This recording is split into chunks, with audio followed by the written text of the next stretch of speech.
हर businessman को अब creator बनना पड़ेगा, क्रिएटर की तरह सोचना पड़ेगा, तभी बिजनेस आगे बढ़ेगा। 2026 में ऐसे कौन से 3 बिजनेस है जो लोग करें और श्योर शॉट पैसा लेकर जाएंगे? ये बॉक्सिंग रिंग है बॉस, यहाँ ये मत सोचो कि मेरे को मुक्का नहीं पड़ेगा। ठीक बात है, मुक्का पड़ने ही वाला है। क्या आपके पास आपके बिजनेस का अगले 3 महीने का कैश फ्लो है? क्या आपकी लाइबिलिटीज कितनी है आपको पता है? अमन गुप्ता जाते थे अपने शॉप्स में कि मेरा सामान रख लो, मेरा सामान रख लो, लोग नहीं रखते। उन्होंने अपनी वाइफ को भेजना चालू किया, हर जगह पूछती थी यार बोट का हेडफोन है, तो वो बोलता था नहीं है। तो हर रोज जब 5-6 लोगों ने जाके पूछा बोट का हेडफोन है, बोट का हेडफोन है, अरे बोट का हेडफोन तो इंपॉर्टेंट है रखना। तो हमारे पास बहुत सारे ब्रांड आते हैं फ्रेंचाइजीज के लिए, हम 3 साल का स्टेटमेंट मांग लेते हैं, वो 3 महीने तक नहीं आता। लोग अपने बिजनेस का अकाउंट्स ही प्रॉपर नहीं रखते हैं। बिल्कुल रखते भी नहीं और रखना चाहते भी नहीं है। पता नहीं उनको क्या डर लगता है इस डेटा पॉइंट से। आपको क्या लगता है जो छोटी कंपनियां हैं ऐसी फाइनेंस में कौन सी 2-3 बड़ी गलतियां करते हैं कि ये सुधार लें? देखिए मैंने इस दुनिया में कोई बिजनेस नहीं देखा जो बहुत बड़ा हुआ है टैक्स की चोरी करके। वेस्ट रिसाइकलिंग का भी एक बड़ा बिजनेस हो गया। आज 5 से 10 लाख रुपए के अंदर आप एक अच्छा D2C ब्रांड चालू कर सकते हैं। तो 1 लाख रुपए के अंदर कोई 3-4-5 बिजनेस आप बता सकते हैं जो आप अपने घर से कर सके? सोचो आज तक उनके मुंह से ये नहीं निकला कि ये हल्दी खरीद लो। ये हल्दी के फायदे बताते हैं, बस हल्दी के फायदे बताते हैं और वो 6 करोड़ की हल्दी बेच जाते हैं महीने में। दोस्तों आज मिडिल क्लास की सबसे बड़ी परेशानी क्या है? जॉब करे या बिजनेस? बिजनेस का ज्ञान नहीं, अगर कहीं से ज्ञान ले भी लिया तो जितनी पूंजी उसके पास है कहीं वो डूब गई तो उसके बाद वो जॉब करने लायक भी नहीं बचता है। तो आज हम इसी मुद्दे पर बात करेंगे कि आने वाले 5 साल में वो कौन से बिजनेस है जो एक मिडिल क्लास आसानी से कर सकता है और अपने आप को रिस्क फ्री कर सकता है। और इस विषय में बातचीत करने के लिए आज हमारे साथ एक बहुत ही बेहतरीन शख्सियत है। आप इन्हें फाइनेंशियल एक्सपर्ट के नाम से जानते होंगे, फाइनेंशियल गुरु हैं, सैकड़ों यूट्यूब चैनल पर आपने इनके पॉडकास्ट जरूर देखे होंगे। बिजनेस के ज्ञाता हैं। जी हाँ दोस्तों, आज हमारे साथ मौजूद हैं संजय कथुरिया जी, हमारे बहुत अच्छे मित्र हैं, भाई हैं, और आज आपको बताएंगे कि आप बिजनेस कौन सा करें और कैसे करें। तो आइए शुरू करते हैं। डन। कैसे हैं सर आप? ठीक हूँ। रात को 3 बजे आदमी कैसा ही होगा। चलिए सर, सबसे पहले जैसे मिडिल क्लास है, मेरे पास बहुत सारे कॉल्स आते हैं वीडियोस देखने के बाद। जब वो इन्वेस्टमेंट सुनते हैं तो बोलते हैं इतना पैसा तो मैं लगा नहीं पाऊंगा, लोन मुझे मिलेगा नहीं। तो मिडिल क्लास को करना क्या चाहिए, जॉब या बिजनेस? जॉब के बाद बिजनेस। जॉब के बाद बिजनेस। हाँ देखिए, बिजनेस के लिए आपको कैपिटल चाहिए, या आपको कैपिटल चाहिए या आपको सब्जेक्ट मैटर एक्सपर्टीज चाहिए। ठीक है, कई केसेस में दोनों चाहिए। तो आप एटलीस्ट जब आप जॉब कर लेते हो ना, तो आप सब्जेक्ट मैटर एक्सपर्टीज लेना चालू करते हो। आप पहले तय करिए कि आप व्यापार करना चाहते हैं कि नहीं करना चाहते। और इसका एक बहुत ईजी तरीका है, आप कंफ्यूज्ड हैं कि आपको व्यापार करना है कि नहीं करना। पहला स्टेज ये है। बिल्कुल कोई प्रॉब्लम नहीं है, आप एक काम कीजिए, जिस क्षेत्र में आपको इंटरेस्ट है, जो चाहे आपने पढ़ाई करी है, जो आपकी रुचि है, जो आपको ठीक लगता है, उस क्षेत्र की कोई स्टार्टअप या यंग कंपनी में नौकरी कर लीजिए। पहला काम यही कि पहले नौकरी कर लो। बिल्कुल, क्योंकि किसी और की गाड़ी है ना, उसको सीख लो। अब क्या होता है कि जब आप, अब मैंने क्या बोला, छोटी कंपनी में काम कीजिए। उसका कारण यह है कि अगर आप कोई छोटी कंपनी में काम करते हैं जहां भी मैन पावर ज्यादा नहीं है, तो आप पे जिम्मेदारी ज्यादा आएगी। बिल्कुल, छोटी कंपनी में क्लैरिटी नहीं होती है, केओस होता है। छोटी कंपनी में कभी कभी मालिक को ही नहीं पता होता अगला स्टेप क्या लेना है, वो भी बेचारा फिगर आउट कर रहा होता है, पर मेहनती होता है। उसने पैसे का रिस्क लिया, आपने पैसे का रिस्क नहीं लिया। हाँ, इतना रिस्क लिया कि शायद अगर आपको मार्केट में साल की 5 लाख की तनख्वाह लग रही थी, यहां हो सकता है आपको 3.5-4 लाख की लगी, तो आपने 1-1.5 लाख का ही रिस्क लिया। आपको समझ आ जाएगा कि क्या आप उस एनवायरमेंट के लिए बने हो। क्योंकि देखिए क्या होता है ना, business is not only about numbers, subject matter expertise, it's also about the pressure, environment, उस टाइम पे जो स्ट्रेस आपको झेलना पड़ेगा, आप उसके लिए बने हो कि नहीं बने हो। और वो छोटी कंपनी में मिलेगा, और वो आपको सिर्फ छोटी कंपनी में मिलेगा। बड़ी कंपनी में तो आपको चाय पे ब्रेक मिलेगा, बढ़िया मस्त, एकदम मस्त, बिल्कुल रोज सुबह शाम वही एक एक्सेल टैक्सी में आपको, टैक्सी में आप आओगे, टैक्सी में आप जाओगे, वहां पे बढ़िया से आपको हर जगह ट्रीटमेंट मिलेगा। जब आपको कोई असाइनमेंट के लिए भेजा जाएगा तो हवाई जहाज पे जाओगे, 5 स्टार में रहोगे, तो फिर आपकी आदत बिगड़ जाएगी। बिल्कुल ठीक है। यहाँ आपको घसीट के आपको ट्रेन में जाना पड़ेगा, कोई लॉज में रहना पड़ेगा, स्ट्रगल करना पड़ेगा। तो अगर आप उस चीज के लिए एज अ जॉब एग्जीक्यूटिव आपको लगता है मैं कंफर्टेबल हूँ, इतने केओस में काम कर सकता हूँ, अभी क्लैरिटी नहीं है तो कर सकता हूँ, उसके बाद कभी फंड्स नहीं है प्रमोटर के पास तो उनकी हेल्प कर सकता हूँ, मार्केटिंग भी कर सकता हूँ, अपने गेस्ट के लिए चाय भी ला सकता हूँ, मतलब हर तरीके का काम एक छोटी कंपनी में करना पड़ जाता है कभी कभी, तब आप फिर सोचो कि मैं एंटरप्रेन्योर बनूंगा। बिल्कुल ठीक बात है।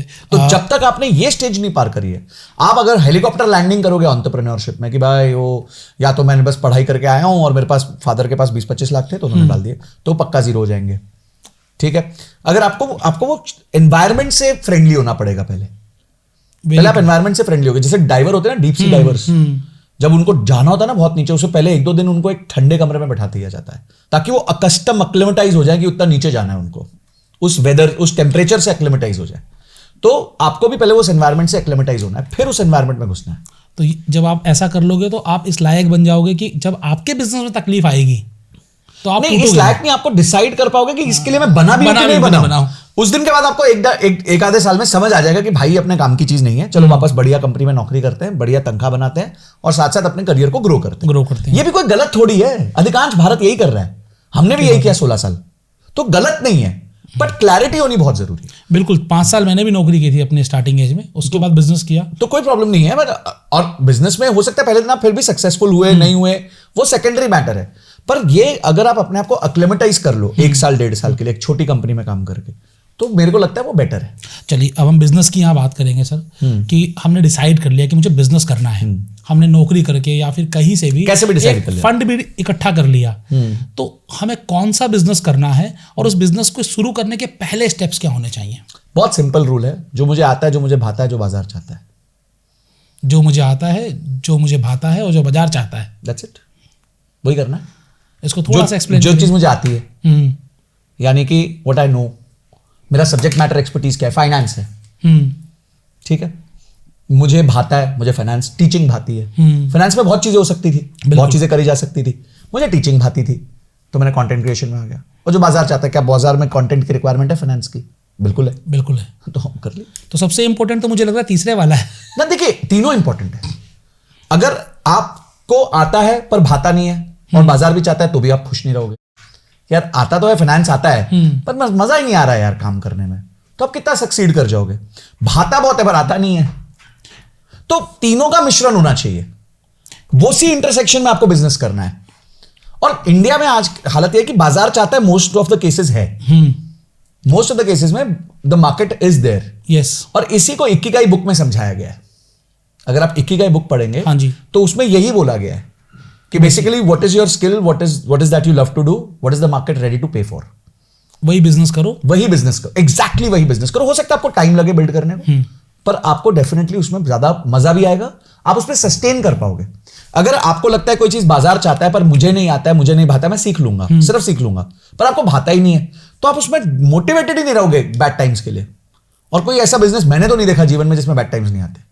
सब बिजनेस में आते, सब बिजनेस में आए।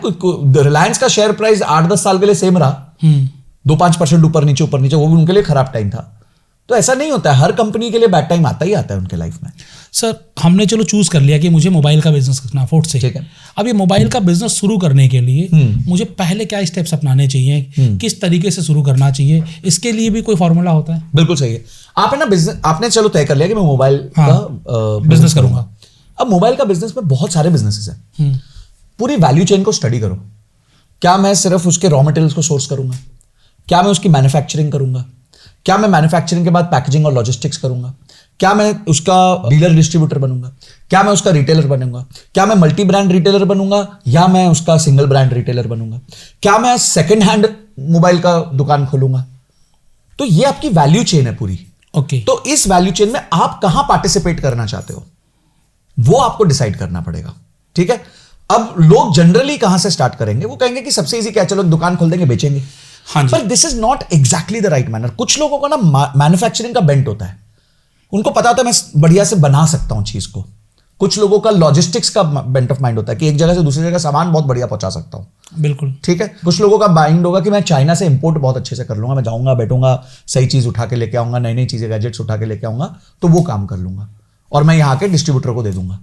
आपको अच्छा, दो तरह के बिजनेस होता है, एक B2B होता है, एक B2C होता है। B2C कंज्यूमर फेसिंग होता है, वहां पे आपका एड का स्पेंड बहुत लगता है, सर्विस की क्वालिटी अच्छी होनी चाहिए, स्टोर फ्रंट सुंदर होना चाहिए, ये सब बहुत सारी चीजें चाहिए। बिजनेस टू बिजनेस क्या होता है, आपने एक हाथ मंगाया, एक हाथ बेच दिया, मतलब और बीच का अपना थोड़ा मार्जिन रख लिया। स्ट्रगल दोनों जगह, ऐसा नहीं है, बट B2B कंपैरेटिवली ईजी है। मतलब एक दो बड़े क्लाइंट्स बन गए आपके तो आपका काम हो जाता है। तो आप इस वैल्यू चेन में कहां वैल्यू देखते हो अपने लिए, वो आइडेंटिफाई करिए।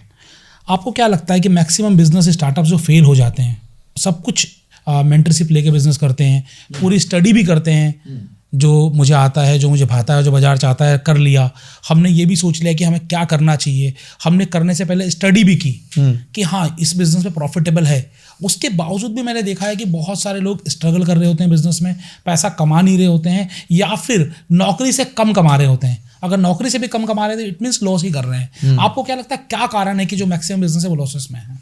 क्योंकि वो बिजनेस को नौकरी की तरह देख रहे हैं। It is same as saying कि इक्विटी इन्वेस्टिंग और एफडी इन्वेस्टिंग। मैंने जब अपनी एसआईपी चालू की तो पहले 3.5 साल बाद वो एसआईपी का वैल्यू -25% था। मतलब 100 रुपए लगाए तो 75 रुपए बचे हुए। हाँ, इसके 3.5 साल बाद। तो इतने देर में तो सब दुकान बंद करके चले जाते हैं। हाँ, लोग निकाल लेते हैं पैसा। हाँ, मैं आज 3 गुना पे बैठा हूं। तो बिजनेस को आप नौकरी की तरह नहीं इवैल्यूएट कर सकते, आपको टाइम देना पड़ता है। बिजनेस में 5-6 साल तक हो सकता है कोई भी एक्टिविटी ना हो, छठे साल पिछले 5 साल का पूरा और अगले 50 साल का पूरा एक ही बार में निकल आएगा। इतना कॉन्फिडेंस होना चाहिए आपको। You are not playing a linear game of FD. FD एक लीनियर गेम होता है। हाँ जी, बिल्कुल ठीक पर बात उसमें है। रिटर्न्स फिक्स्ड होते हैं 6%। वो नौकरी हो गई। ये लीनियर गेम नहीं है, ये ऐसी है। पर किसी दिन ऐसी हो जाएगी, अचानक से कोई और कुछ अपॉर्चुनिटी दिन ऐसे भी जाएगी, उस टाइम वो भी झेलना पड़ेगा आपको। देखो, व्यापारी बनना है ना, गेम सारा माइंडसेट का है। सबसे पहले ये क्लैरिटी लाओ कि कुछ दिन होंगे जब आपको काम भी नहीं होगा, आपके पास पैसा भी नहीं होगा, आप परेशानी में होगे, आपको स्ट्रगल करना पड़ेगा, आपको हाथ उधारी लेनी पड़ेगी, लोगों की भीख मांगनी पड़ेगी, बहुत कुछ बनेगा इसमें। इतना रेजिलियंस है तो आओ धंधे में। ये बॉक्सिंग रिंग है बॉस। यहां ये मत सोचो कि मेरे को मुक्का नहीं पड़ेगा। ठीक बात है। मुक्का पड़ने ही वाला है। आप अपने आप को बचाओगे कैसे, और नॉकआउट पॉइंट से कैसे बचाओगे, और फिर रेजरेक्ट करके कैसे मैच को जीतोगे, इस पे सोचना पड़ेगा। तो ये लीनियर गेम नहीं है, ये साइनोसाइडल या फिर हाई वॉलेटिलिटी गेम है, जब तक आप एक स्टेबलाइज्ड इनकम पे नहीं आते। सेकंड, जो व्यापारी अगर इस तरीके से हार रहा है, अगर वो अपने गेम की समीक्षा नहीं करेगा कि मैं कहां गलत हो रहा हूं, उसके फाइनेंशियल्स कंट्रोल नहीं करेगा, उसके कैश फ्लोज नहीं बनाएगा, उसकी प्रॉफिट। मैं बोलता हूं कोई भी व्यापारी आज हमें देख रहा है, मैं से एक क्वेश्चन पूछता हूं, क्या आप मंथली अपना profit and loss account check करते हो? यस नो, मेरे को कमेंट सेक्शन में बताओ। क्या आपके पास आपके बिजनेस का अगले 3 महीने का कैश फ्लो है? आपको कितनी कमाई होगी और कितने आपके खर्चे होंगे? यस नो, मेरे को कमेंट सेक्शन में बताओ। क्या आपकी लायबिलिटीज कितनी है आपको पता है? और लायबिलिटीज का मतलब ये नहीं कि उधार कितना है। लायबिलिटीज का मतलब ये भी है कि आपके ऊपर सप्लायर का उधार कितना है। लायबिलिटीज का मतलब ये भी है कि अभी टैक्स कितना देना बाकी है सरकार का। जीएसटी का पैसा आपके बैंक अकाउंट में आया, अभी 20 तारीख को जीएसटी का पैसा देना है, वो भी आपकी लायबिलिटी है। क्या आपको पता है आपकी लायबिलिटी इस समय कितनी है? आपको पता है आपके स्टोर में इन्वेंट्री क्या है? जब आपको ये सब नहीं पता है तो आप क्या व्यापार का गेम करने चले हो? आपको मॉनिटर तो करना पड़ेगा गेम को। ठीक बात है। हमारे पास बहुत सारे ब्रांड आते हैं फ्रेंचाइजीज के लिए, हम 3 साल का स्टेटमेंट मांग लेते हैं, वो 3 महीने तक नहीं आता है। बोलो आप 3 महीने का मांगो, शायद 3 दिन में आ जाएगा। तो ये प्रॉब्लम है। लोग अपने बिजनेस का अकाउंट्स ही प्रॉपर नहीं रखते हैं। बिल्कुल रखते भी नहीं और रखना चाहते भी नहीं है। पता नहीं उनको क्या डर लगता है इस डेटा पॉइंट से।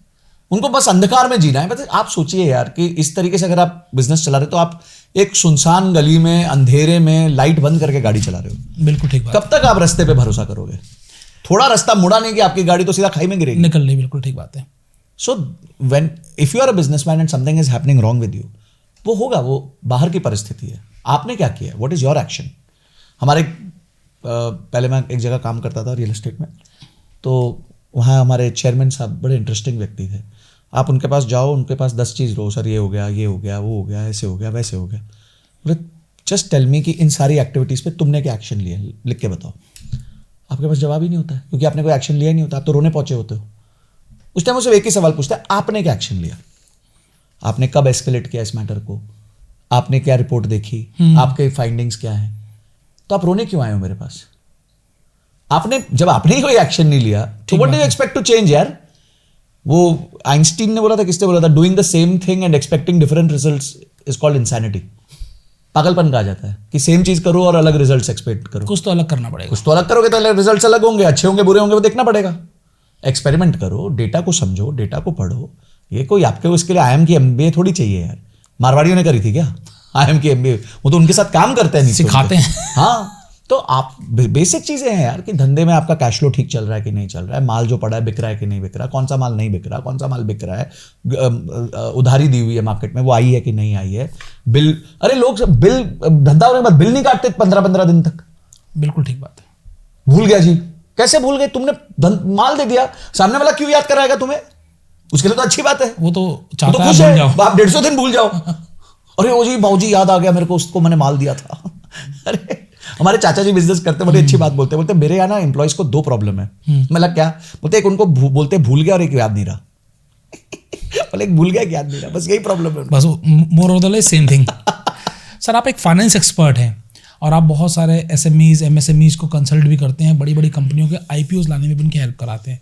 आपको क्या लगता है जो छोटी कंपनियां हैं ऐसी फाइनेंस में कौन सी 2-3 बड़ी गलतियां करते हैं कि ये सुधार लें, उसके बाद उनका फाइनेंस अपने आप सुधर जाएगा? रिपोर्टिंग उनकी क्लियर नहीं है, मंथली रिपोर्टिंग वो लेते नहीं है किसी भी चीज़ की। सेकंड, वो कच्चा पक्का करने की बहुत कोशिश करते हैं ताकि उनका जीएसटी बच जाए, इनकम टैक्स बच जाए, टैक्स बच जाए। क्या करे, सरकार ने ले रखी है। क्यों ले रखी है भाई? आप सरकार को उनका अधिकार दो, उनका जो टैक्स बनता है दो, आप अपनी बुक्स बनाओ। देखिए मैंने इस दुनिया में कोई बिजनेस नहीं देखा जो बहुत बड़ा हुआ है टैक्स की चोरी करके। टैक्स की चोरी करके कोई भी बिजनेस दोगे तो बड़े बनोगे, तो ही बड़े बनोगे आप। ठीक है, मार्केट उसको रिवॉर्ड करती है। ओके, तो आप या तो छोटा सोचो, चलो कोई प्रॉब्लम नहीं है, उसमें भी कोई प्रॉब्लम नहीं है, फिर डिसाइड कर लो ना, फिर बड़े ख्वाब मत देखो। और फिर सरकार बोलती है 40 लाख तक जीएसटी नहीं है, हाँ। 12 लाख तक इनकम टैक्स नहीं है, तो रहो ना उसमें, उसी रेंज में रहो। मैं काफी लोगों को बोलता हूं यार अभी 1 लाख ज्यादा कमा देंगे तो टैक्स देना पड़ेगा, तो दो ना। मतलब आपको 12 लाख तक की छूट मिली है, हाँ। तो आपने टैक्स नहीं दिया। आपने 13 लाख रुपए कमा लिया, आप टेंशन में आ गया, सरकार को देना पड़ेगा, 10% देना पड़ेगा ना, दे दो। बाकी 90 तो तुम्हारा है। ठीक बात है। मत सोचो ये सारी चीजें, वो नंबर्स बात इतने बड़े कर दो, ये सब चीजें नहीं सोचते हैं बड़े बिजनेसमैन। चलिए सर, हम फ्रेंचाइजी बताओ पर हैं और यहाँ पर लोग ना बिजनेस जानने के लिए आते हैं, और मैंने आपके बहुत सारे वीडियोस देखे, बहुत सारे रील्स देखी हैं, आप बिजनेस का भर भर के ज्ञान देते हो। तो यहाँ पर हम कुछ बिजनेस के बारे में बात करेंगे, कुछ बिजनेस आइडियाज़ के बारे में बात करेंगे, अलग अलग सेक्टर के लोगों के लिए। सबसे पहले सर, जैसे अभी इंडिया जिस तेज़ी से ग्रो कर रहा है, हम देख रहे हैं कि हम लोग 4th बिगेस्ट इकोनॉमी बन गए हैं वर्ल्ड में। तो आपको क्या लगता है अगले 5 साल कौन सा सेक्टर के लिए सबसे मजबूत है? कंजम्पशन, हर तरीके की कंजम्पशन, चाहे वो खाना हो, चाहे वो साबुन हो, चाहे वो तेल हो, शैम्पू हो, चप्पल हो, जूता हो, घड़ी हो, कोई भी चीज़ की कंजम्पशन अगले 5 साल में बहुत अच्छी जाने वाली। मतलब कंज्यूमर प्रोडक्ट्स, कंज्यूमर प्रोडक्ट्स हर तरीके का।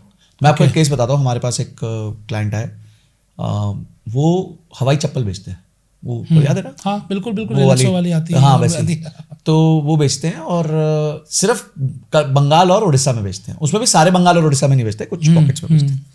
200 रुपए का एमआरपी है, 150 रुपए का ये डीलर डिस्ट्रीब्यूटर को देते हैं। 2 लाख पेयर बेचते हैं महीने के, 38 करोड़ का साल का टर्नओवर है, 38 करोड़। और मैं 2 रीजन्स की बात कर रहा हूँ, वो भी कंप्लीट नहीं। तो सोचिए कितना बड़ा देश है हमारा। 10% भी कमा रहे होंगे तो ठीक ठाक इनकम। हाँ 10% नहीं, 5%, 6% ठीक है, जो भी। हाँ, अब समझो 2-3 करोड़ रुपए बना रहे हैं सिर्फ 2 स्टेट को। ठीक है, 2 स्टेट से। और अगर लॉजिकली देखा जाए तो उनकी बिजनेस की वैल्यू 50-60 करोड़ रुपए हो चुकी है, अगर वो लिस्ट कराना चाहे तो। सो इंडिया में बहुत वॉल्यूम है, और जैसे आप ज़्यादा प्राइस नीचे लेके जाओगे उतना ही आपको बेनिफिट ज़्यादा मिलेगा। इंडिया में प्राइस इलास्टिसिटी बहुत बड़ा गेम है। अगर आपने प्राइस को हल्का सा भी नीचे कर दिया तो डिमांड 2x 3x हो जाती है। अगर आपने प्राइस आधा किया ना तो डिमांड 2x नहीं होती, डिमांड 10x हो जाती है। बिल्कुल। तो बहुत बड़ा स्पेस है अगर आप कॉस्टिंग से बचा पाओ। मैं ना मिथुन संचेती का एक डायलॉग भूलता नहीं हूं। मिथुन संचेती कैरेट लेन के फाउंडर, जिन्होंने अपनी कंपनी तनिष्क को बेची 17,000 करोड़ में। हमारा P&L में क्या होता है? Revenue minus COGS is equal to gross profit. Yes. उन्होंने बोला इस इक्वेशन से जो धंधा करेगा वो हमेशा मरेगा। तो धंधा तो यही है, नहीं, जो आ रहा है उससे खर्चे काट दो तो नहीं। उन्होंने क्या कहा?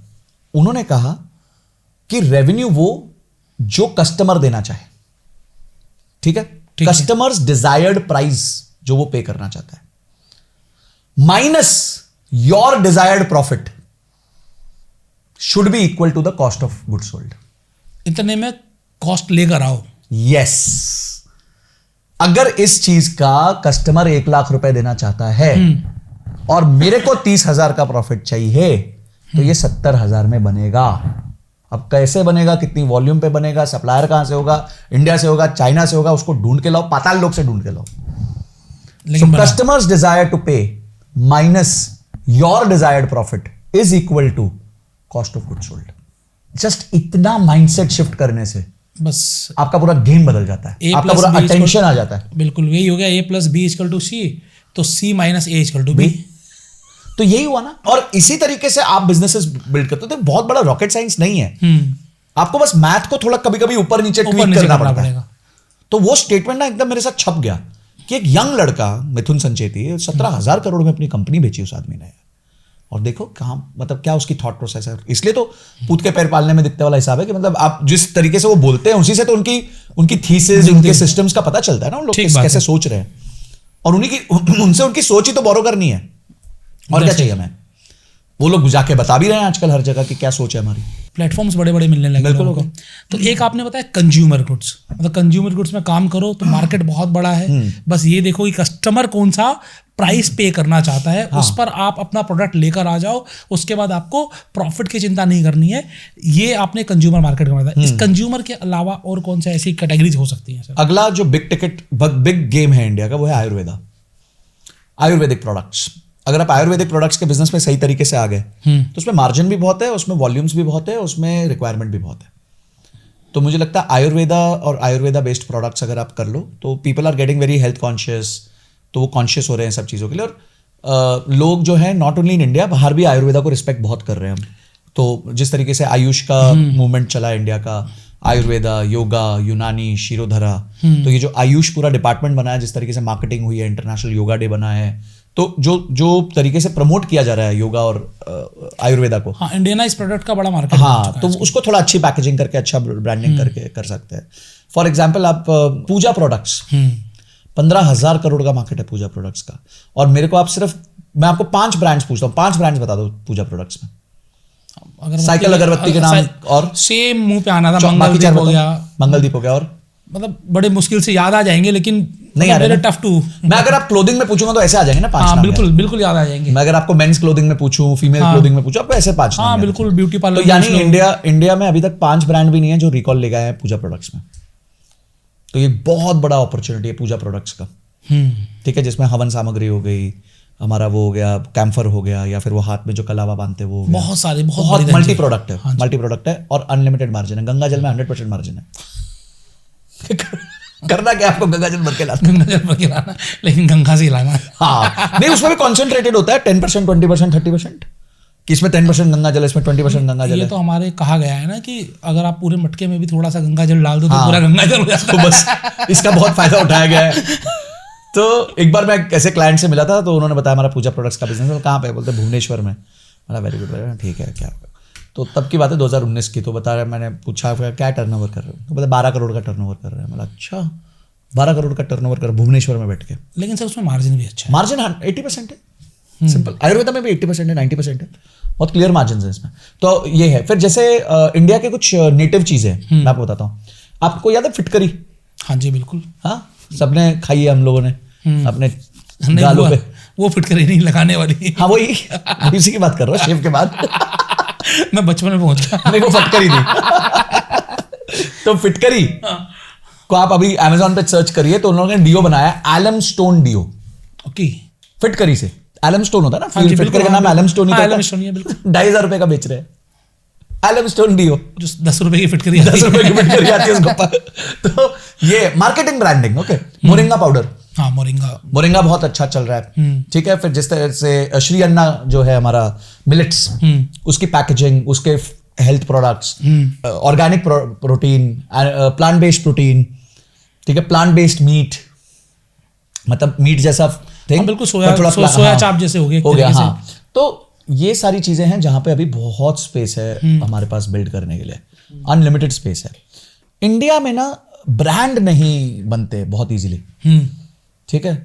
जैसे मोरिंगा का प्रोडक्शन इंडिया का, आई थिंक दुनिया का, हल्दी भी इंडिया का चीज है, बट हल्दी में इंडिया का ब्रांड ही नहीं। आप मुझे एक ब्रांड बता दो हल्दी का इंडिया में। वो तो बेसिकली नॉर्मल मसाले ब्रांड है। प्रिसाइसली ना, तो क्यों हमारे हल्दी का ब्रांड नहीं है? हल्दी प्रोडक्ट हो सकता है, हल्दी शेक हो सकता है, हल्दी का बहुत कुछ हो सकता है। अगर आप हल्दी का एक्सपोर्ट देखो ना इंडिया से, तो मेजरली बल्ब्स के फॉर्म है, वो जो उसका छोटा सा आता है हल्दी का। और अब भारत 70 से 80% जो है हल्दी प्रोड्यूस करता है, और उसका एक भी ब्रांड नहीं है बड़ा। सेम मोरिंगा के साथ है कि मोरिंगा का सबसे बड़ा एक्सपोर्ट हमारा है, पर फिर भी उसका ब्रांड नहीं है। मोरिंगा में तो कुछ एक ब्रांड्स आ रहे हैं लेकिन अभी तक बड़े नहीं बने, बहुत छोटे छोटे से। माय पॉइंट इज दैट कि ये मतलब आपको मैं बताता हूँ, जैसे एक ब्रांड है फूल, वो क्या कर रहा है, जितने भी टेम्पल से वेस्ट है उसको कलेक्ट कर रहा है, उससे अगरबत्ती बना रहा है, तो उनको रिसाइकल करके पूजा वेस्ट रिसाइकलिंग का भी एक बड़ा बिजनेस हो गया।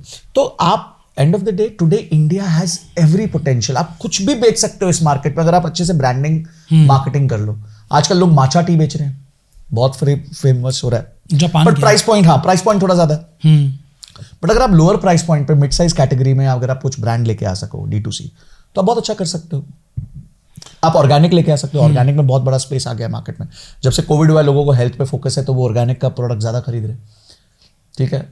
तो क्लीन ईटिंग कर रहे हैं, तो आप इस पे बात कर सकते हो। लोगों ने ब्रांड्स बनाए जहां पे वो टेलर्ड फूड बना रहे हैं, फूड दर्जी, हाँ जी, ठीक है। क्या कह रहा है भाई, आपके हिसाब से आपको 3 मील दे देंगे, सुबह ब्रेकफास्ट भी भेज देंगे, लंच भी भेज देंगे और डिनर भी भेज देंगे आपके हिसाब से, ताकि आपका जो गोल है वो अचीव कर पाओ। बिल्कुल ठीक बात है। जो लोग बाहर रह रहे हैं उनके लिए बड़ा बिजनेस अकेला फिजिकल नहीं रहा। आज 5 से 10 लाख रुपए के अंदर आप एक अच्छा D2C ब्रांड चालू कर सकते हो। 5 से 10 लाख, बस 5 से 10 लाख रुपए, उससे ज्यादा क्या चाहिए आपको?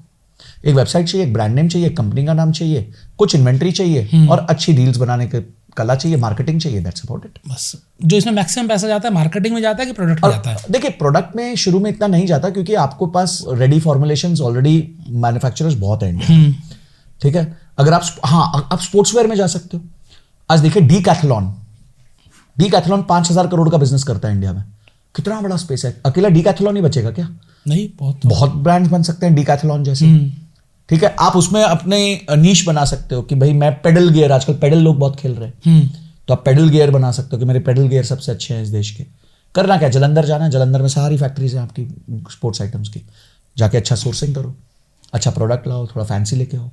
पॉइंट इज कि 5-10 लाख में आप बिजनेस चालू कर सकते हो। शार्पनेस चाहिए, थोड़ा कस्टमर क्या कर रहा है, ट्रेंड में क्या चल रहा है, और वो तो आजकल इजीली पता चल ही जाता है रील्स के माध्यम से। थोड़ा सा और डाउन आते हैं, मतलब बहुत सारे लोग हैं, महिलाएं या फिर कोई पुरुष भी घर से रह के बिजनेस करना चाह रहा है, लाख रुपए पड़े हैं उसके पास, मतलब लाख रुपए से ऊपर लगा नहीं सकता वो। तो 1 लाख रुपए के अंदर कोई 3-4-5 बिजनेस आप बता सकते हैं जो आप घर से कर सके? देखो, 1 लाख रुपए अगर आप लगाना चाहते हो और आप बिजनेस करना चाहते हो, तो आपकी मानसिकता भी बिजनेस की बनी नहीं है। ओके, तो मैं ऐसा कहूंगा कि इसमें आप किसी के एफिलिएट बन जाओ, किसी के साथ जुड़ जाओ और किसी से सीख लो। ये कर लोगे तो ज्यादा अच्छा रहेगा। आप 1 लाख में बिजनेस बनाना बहुत मुश्किल है। कंपनी बनाने में 20-30 हजार रुपए लग जाते हैं। बिल्कुल ठीक बात है। कंपनी बनाओगे तो रजिस्ट्रेशन के पैसे लग पहले रजिस्ट्रेशन के पैसे लग गए, कुछ लग गए, सीए को कुछ दे दिया, कुछ कर दिया, साल भर उसको मेंटेन करोगे, उसके भी 10-15 हजार रुपए लगते हैं। लाख रुपए कुछ नंबर नहीं है। देखो, मैं डिसऑनेस्ट बात नहीं करना चाहता, 100%। इसलिए मैंने कहा कि 5 से 10 लाख होता है तो आप एक D2C ब्रांड चालू कर सकते हो, खासकर मतलब अराउंड 10 लाख रुपीज आप एक अच्छा D2C ब्रांड उनके लिए बेहतर ये है कि वो एज ए कमीशन एजेंट काम कर ले। बिल्कुल कर ले, वहां से स्टार्ट कर ले, जो है कुछ पैसे बना ले, हाँ, बेचना सीख भी लेना, बेचना सीख लेना। देखिए, सीखना भी तो है ना आपको। नहीं तो ये भी तो आदमी घर रह के कर ही सकता है ना। हाँ, बिल्कुल कर सकता है। आप ब्रांड्स के साथ जुड़िए ना, ब्रांड्स के साथ जुड़िए, आप ब्लॉग्स लिखना चालू करिए, कंटेंट क्रिएट करना चालू करिए, कंटेंट क्रिएट करना सीखिए। तो कुछ तो करना ही पड़ेगा आपको इस पूरे फील्ड। मतलब पहला काम यही करना है कि अगर आपके पास लाख रुपए हैं तो उसको किस तरीके से 10 लाख बनाया जाए। मैं आपको एक स्टोरी बताता हूँ इसमें, बहुत अच्छी चीज़ है। मेरी एक फ्रेंड थी, वो जॉब करती थी, देन प्रेग्नेंट हुई तो उसने जॉब वॉब छोड़ा, फ्री बैठी थी घर पे, तो उसने क्या किया, सैनिटरी पैड्स का बिजनेस चालू किया। तो इंडिया मार्ट पे रजिस्टर किया as a buyer, as a seller, ठीक है जी। और बोलने में बहुत अच्छी थी, HR में थी, तो कैंडिडेट से बात करना ये सब बहुत अच्छे से आता था उसको। तो वो उसने क्या किया, उसने जाके बायर्स को फोन करना चालू कर दिया कि आपकी क्या रिक्वायरमेंट है। तो उसने पहले प्रोडक्ट को समझा, क्या प्रोडक्ट होता है, कैसा होता है, क्या पता ही है, फीमेल है तो सैनिटरी पैड्स के बारे में पता ही होगा उनको, और थोड़ा डिटेल में उसके टर्मिनोलॉजीज, उसके जो रियल टर्मिनोलॉजीज यूज होती है वो यूज किया। बायर को फोन किया और उसको पूछा कि भाई, उसको बताया कि हम ऐसे सेल करते हैं, आपको कितना प्राइस में मिलता है, क्या है, कितने में हम देंगे तो काम चलेगा। तो उसने प्राइसिंग सारी लिख ली। फिर उसने सेलर को फोन किया कि अगर आपके पास है तो मुझे बताइए, मैं आपसे अभी खरीद लूंगी। पैसे थे, क्योंकि जॉब वॉब करती थी, तो एक 50-70 हजार रुपए की उसने इन्वेंट्री खरीद ली और इन्वेंट्री को रोटेट करना चालू कर दिया। और हर सैनिटरी पैड पे करीबन 20 पैसा, 25 पैसा, 30 पैसा बनाने लग गई और महीने के 2 लाख 3 लाख पीस बेचने लग गए। B2B, no B2C। कोई ब्रांड नहीं बनाया, कोई बड़ा ब्रांड नहीं बनाया, ठीक है। विदिन 6 months उसने ऑलरेडी 1-1.25 लाख रुपए का प्रॉफिट करना चालू कर दिया था महीने का, एक टेलीकॉलर रख के, और एक छोटा सा 5,000 रुपए का, 10,000 रुपए का वेयर हाउस रखा हुआ था, जहाँ पे टेम्पो गिरता था, टेम्पो चढ़ता था, टेम्पो गिरता था, टेम्पो चढ़ता था, बस।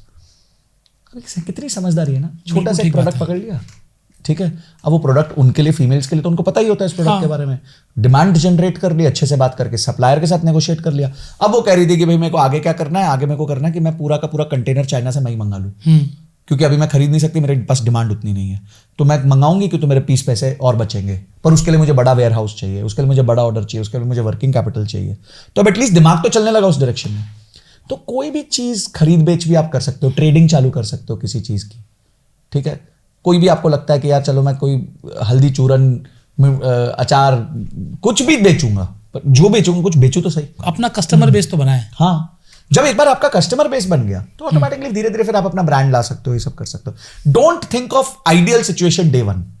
आप पहले दिन एमडीएच नहीं बनोगे, ठीक बात है, ठीक है। आप पहले दिन जो है लैक्मे नहीं बनोगे, आप पहले दिन जो है आयुर्वेदा में फॉरेस्ट एसेंशियल्स नहीं बनोगे, आपको टाइम लगेगा। पहले दिन वाला एमडीएच बन जाओगे। बिल्कुल, पहले दिन वाला एमडीएच बनोगे, शायद उससे बेटर बन जाओगे, उससे बेटर बन शायद उस वाले से बेटर। उसकी स्ट्रगल्स और थी बेचारे की, हाँ। उनकी स्ट्रगल्स बहुत अलग थी।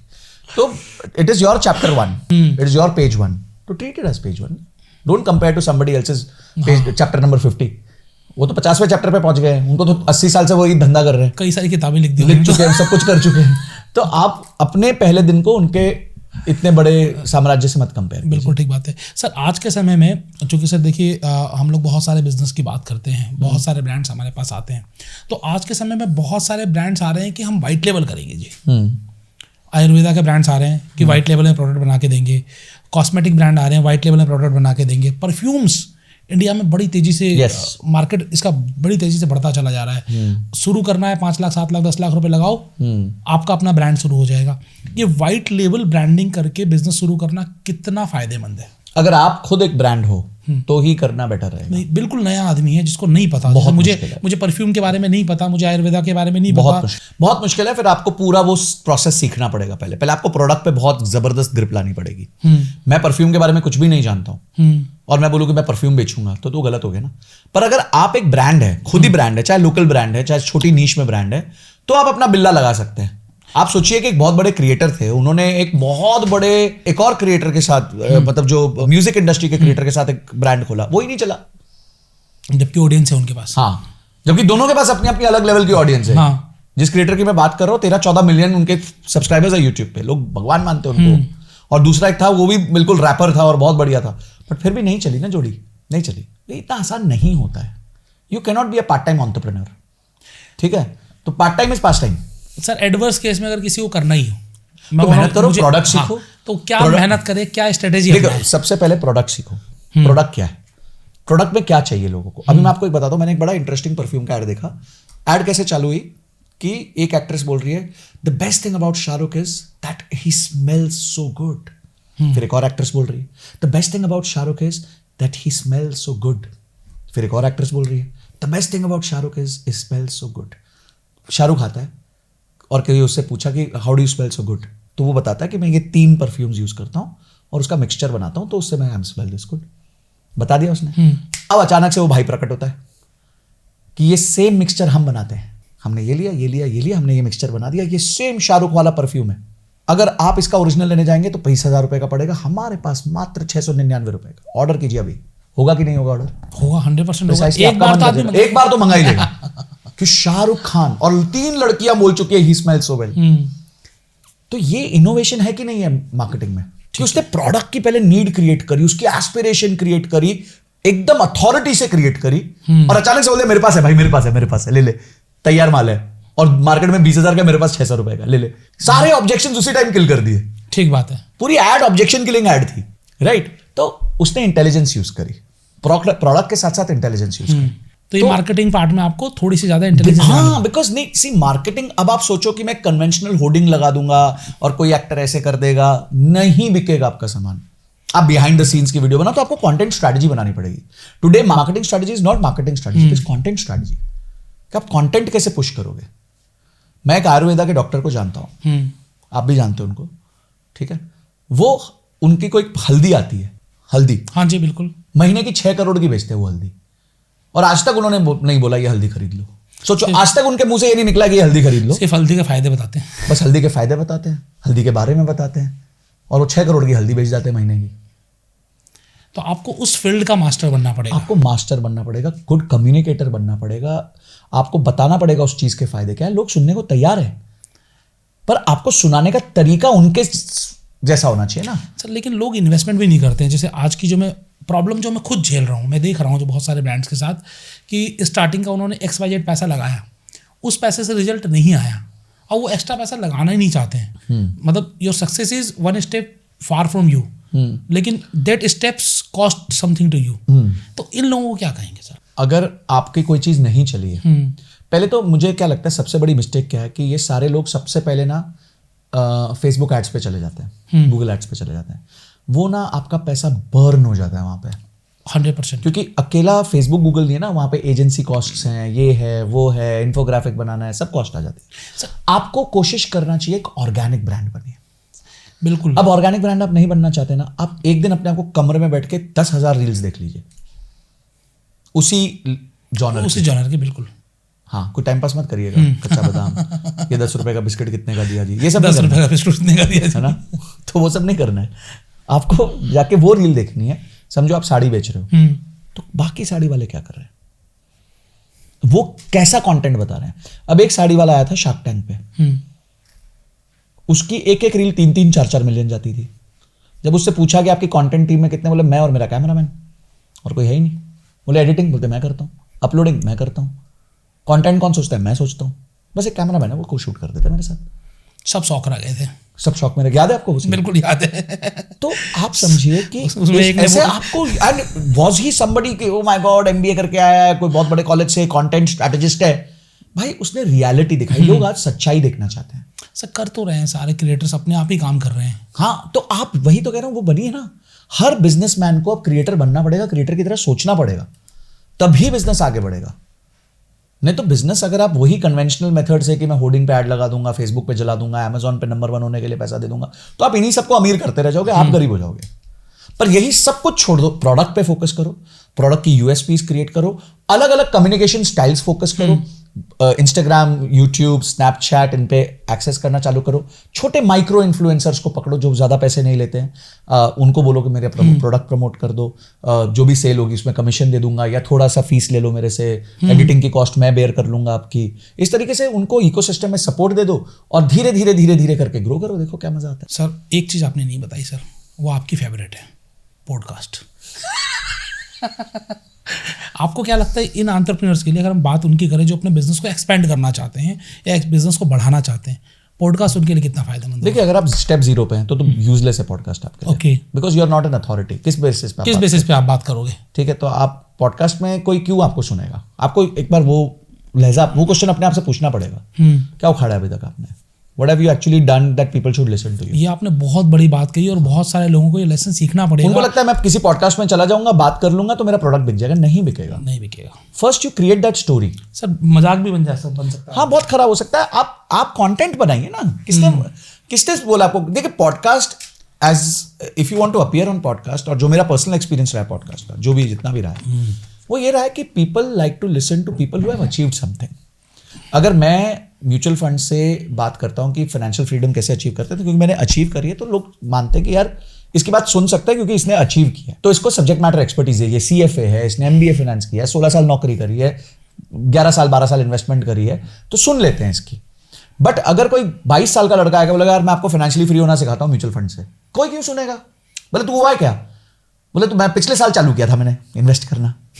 तो भाई तू निकाल तो सही पहले मार्केट में 10-15 साल, एक आधा क्रैश तो देख, ठीक बात है, फिर तो बात करेंगे ना। तो आपको, if you are just starting out, podcast is not the right way for you.